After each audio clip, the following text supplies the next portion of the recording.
Estamos en el Metro Patriotismo porque vamos rumbo a la librería Rosario Castellanos para grabar el programa, pero se me hace que perdimos a Norma. Yo creo que se le fue el camión. Se le fue el camión, se le fue el metro del metro. Ni modo.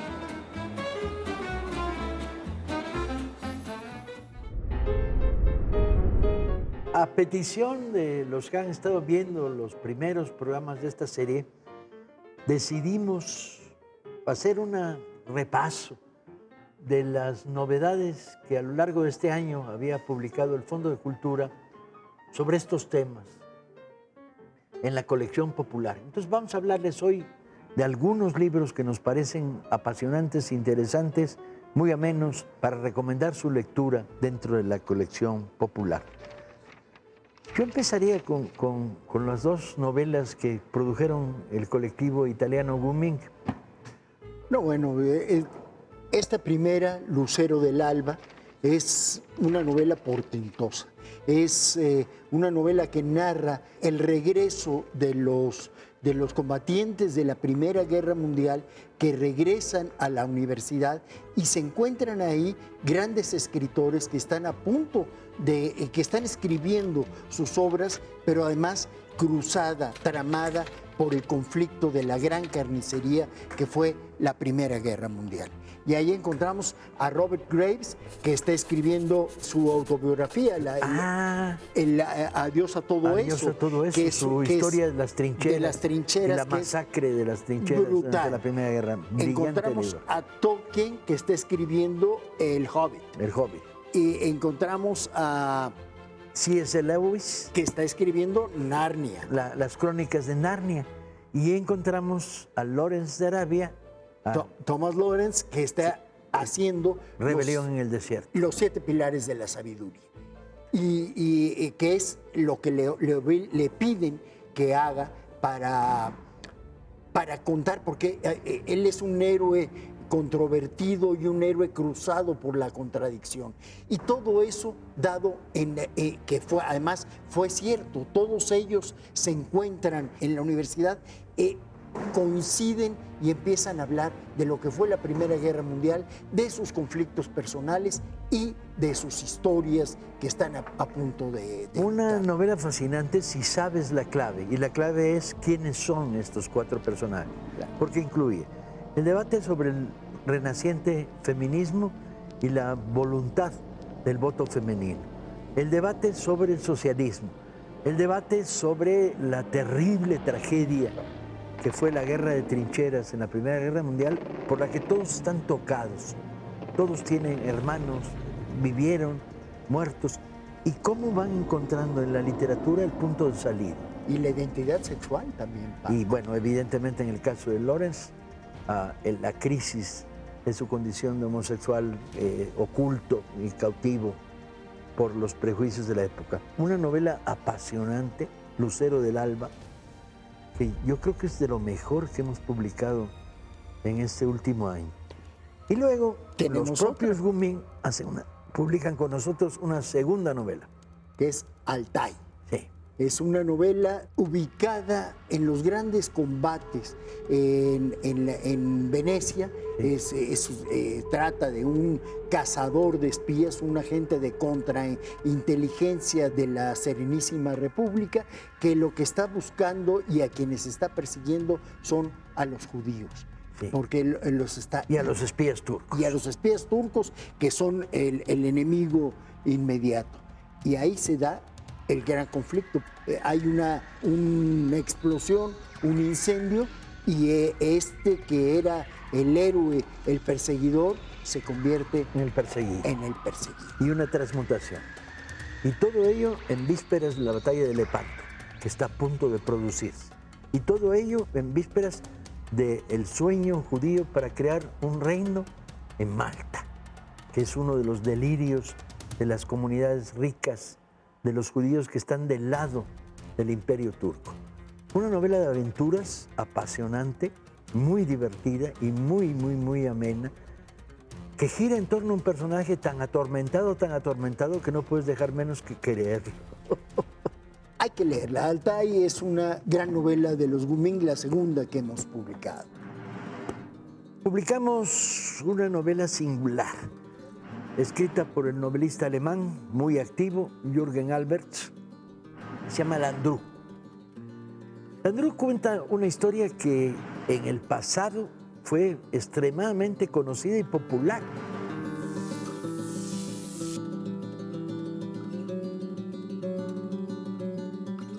De los primeros años, la primer tercio del siglo XX. Pero Jürgen Alberts se toma la libertad, toma su personaje y lo mueve a lo largo del tiempo. Una novela prodigiosa, extraña y muy apasionante. Contada desde la perspectiva de un periodista alemán antifascista que está metido ahí y que de repente él fue a la ejecución en la guillotina de Landru y de repente lo cual fue cierto y le dicen que está vivo. Pero si lo vimos en Buenos Aires. Y entonces esa es la historia de este libro. Cómo libró la ejecución que había visto el periodista, qué estaba pasando en los intríngulis ahí, cómo la propaganda nazi, cómo ellos están tratando eso, y el personaje de Landru que desaparece y aparece del otro lado del océano.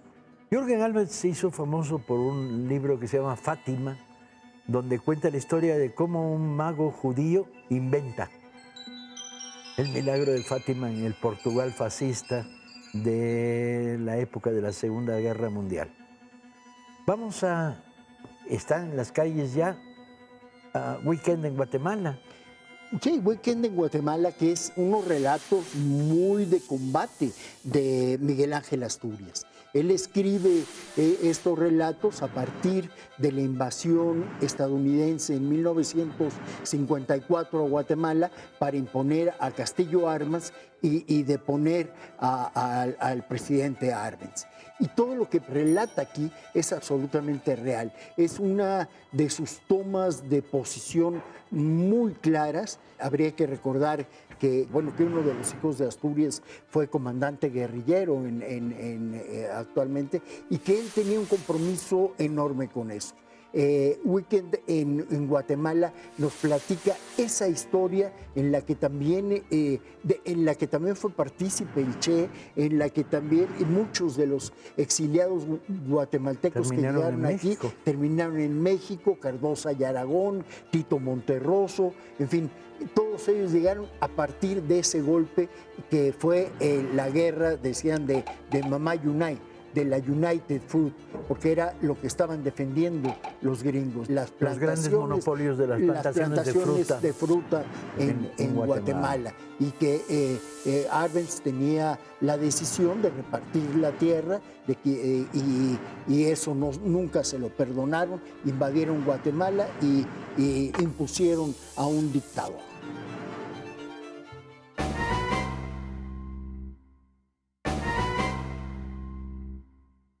Otro de los libros que nos pone de buen humor es esta novela de Rafael Marín Trechera. Es una novela muy curiosa.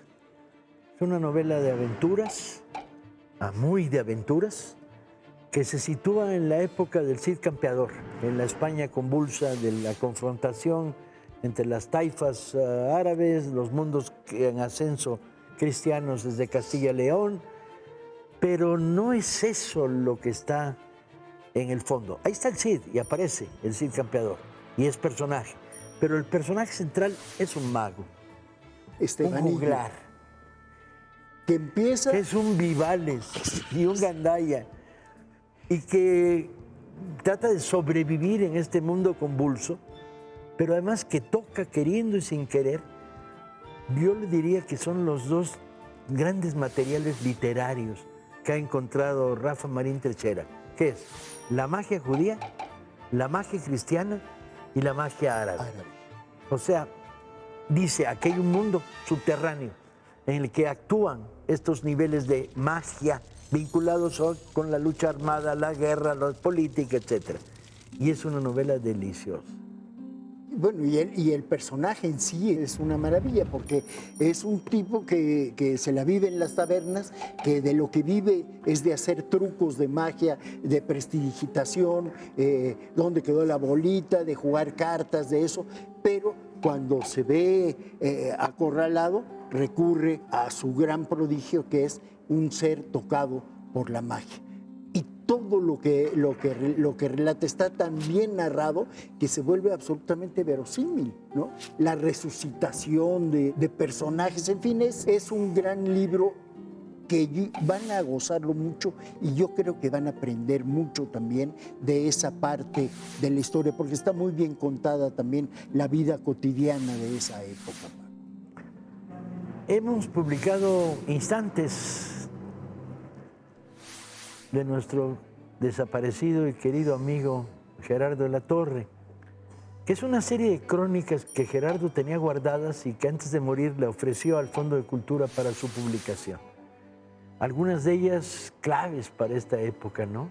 Para esta época, para la época de Gerardo.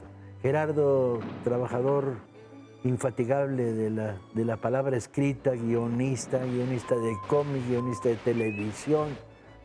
Produce estas crónicas, yo diría que el mejor nivel de su narrativa. Algunas además son particularmente memorables, ¿no? Memorables, y además relata todas las anécdotas con sus amigos. Es una suerte de diario, y en donde vamos descubriendo personajes y vamos dándonos en situaciones pues muy de la bohemia, que fue una de las características muy particulares de Gerardo. Gerardo fue un muy buen amigo de sus amigos, un compañero buen muy colega, solidario, luchador social, absolutamente muy comprometido. Habría que recordar que él empezó como obrero en la refinería de Azcapotzalco, y de ahí empezó a escribir. Le decían el obrero mundial para decirlo, pero aquí están escritores, están pintores, están cineastas,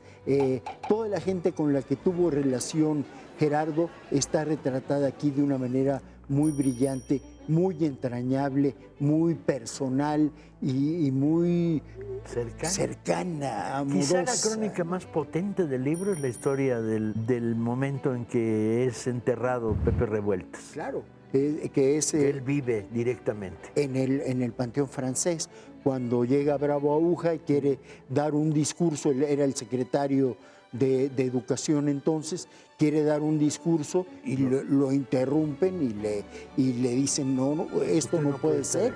Y todo eso lo narra Gerardo de una manera tan intensa que los que estuvimos ahí realmente recordamos ese momento, y lo hace de una manera muy brillante. Muy amigo de Pepe Revueltas, Sí. Gerardo, muy amigo, discípulo de él.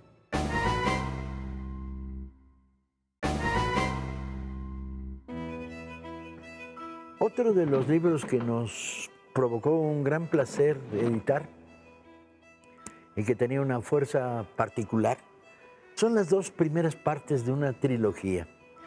El novelista canadiense Scott Baker escribe En el principio fue la oscuridad y después El profeta guerrero, de una trilogía que se llama El príncipe de la nada. Es un libro que tuvo muy mal destino en España cuando se editó hace muchos años, porque lo editó una editorial infantil y no es un libro para niños, para nada, ni siquiera para primeros adolescentes. Es una novela de aventuras situada en un mundo fantástico, inventado, donde se cruza la guerra, la política, la conspiración, las tensiones de la época, de una manera muy, muy, muy complicada.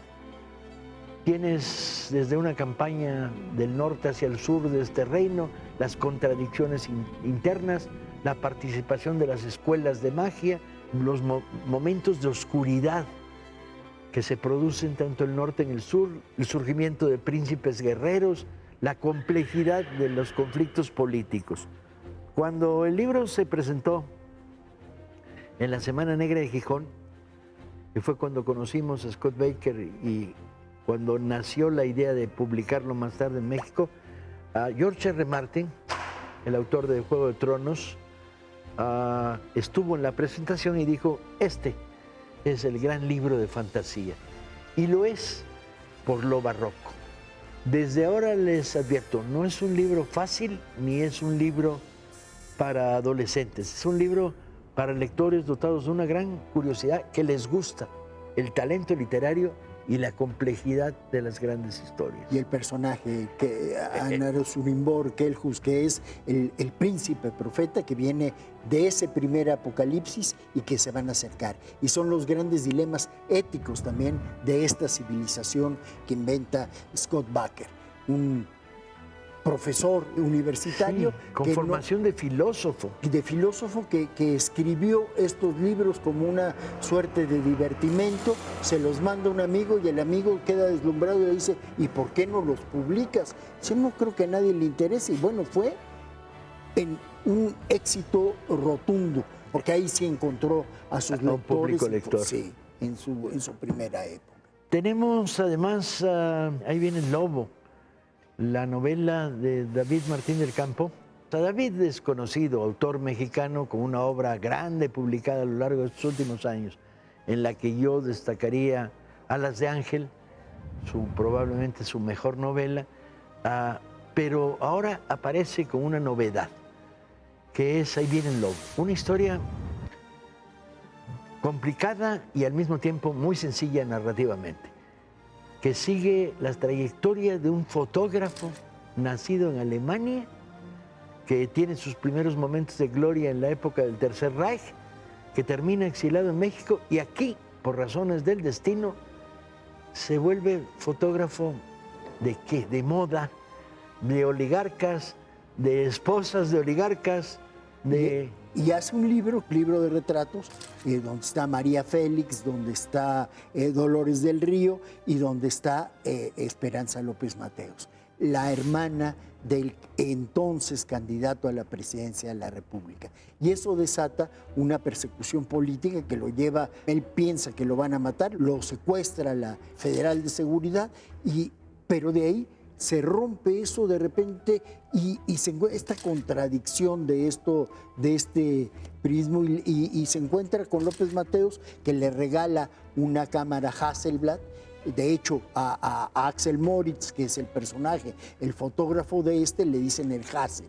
Pero además está cruzada con la sobrevivencia de unos adolescentes en el último tramo de la Segunda Guerra Mundial. Cómo lograron sobrevivir en esas batallas caóticas del final de la guerra, cómo lograron trasladarse fuera y cómo Axel Moritz llega a México, y esa es la historia de este libro y cómo va a llevar a sus musas, les va a recuperar el libro que había sido secuestrado, pero que se encuentran unos negativos, lo vuelven a imprimir y se los lleva. El amor, el sexo, la contradicción y la historia de la fotografía también, ¿no?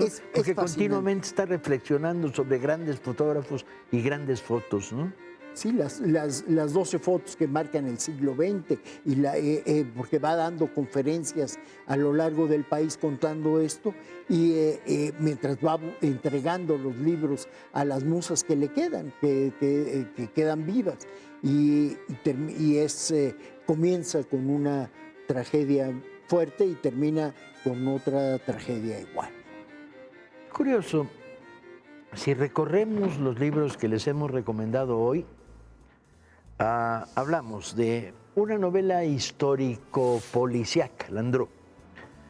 Una novela de aventuras situada en la España de los reinos moros y el primer despliegue de la nobleza asturleonesa castellana. Un libro de fantasía, de Scott Baker, apasionante. Una crónica del golpe de Estado de la CIA en el 54 en Guatemala. Altay y Lucero del Alba, las novelas de Gumminks que te transportan desde la construcción o el intento de construcción de un reino judío en la época de la batalla de Lepanto, en Malta, hasta la historia de lo que pasa en Oxford. ¿Es Oxford? Sí, es Oxford.